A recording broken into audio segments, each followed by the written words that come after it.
கர்த்தருடைய நாமத்துக்கு மகிமையுண்டாவதாக. இன்றைய வார்த்தை சங்கீதம் 40:1. கர்த்தருக்காக பொறுமையுடன் காத்திருந்தேன், அவர் என்னிடமாய் சாய்ந்து என் கூப்பிடுதலை கேட்டார். எனக்கு அருமையானவர்களே, நீங்கள் ஆண்டவர்கிட்ட ஒரு விண்ணப்பத்தை கொடுத்துட்டு உங்கள் தேவையை சொல்லிவிட்டு காத்திருந்தீங்களா? ஆண்டவர் பாருங்கள், இன்றைக்கு அவர் உங்கள் கூப்பிடுதலை கேட்டு பதில் கொடுக்குறாராம். இங்கே தாவீது சொல்கிறாரு, நான் கர்த்தருக்காக பொறுமையோடு காத்திருந்தேன். ரொம்ப நாளாக, பல வருஷங்களாய், பல மாதங்களாக என் ஆண்டவர்கிட்ட விண்ணப்பத்தை வைத்து காத்திருந்தேன். அவர் என்னிடமாய் சாய்ந்து, அதாவது என் பக்கமாக ஆண்டவர் திரும்ப என்னுடைய விண்ணப்பத்தை கேட்கும்படியாக அவர் செவி சாய்த்து எனக்கு என் கூப்பிடுதலுக்கு பதில் கொடுத்தார் என்று இங்கே சொல்கிறார். நீங்களும் சொல்வீங்களா?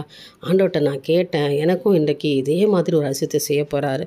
என் கூப்பிடுதலை கர்த்தர் கேட்க போகிறார். அவர் என்னிடமாய் சாய்ந்து நான் என்ன விண்ணப்பம் வைக்கிறனோ, நான் என்ன பதில் ஆண்டவர்கிட்ட கேட்குறனோ அதுக்கு எனக்கு ஒரு பதில் கொடுக்க போகிறார் என்று சொல்லி நீங்கள் தேவனை நோக்கி இன்றைக்கு பாருங்கள். நிச்சயமாக கர்த்தர் உங்களுக்கு அதிசயம் செய்வார்.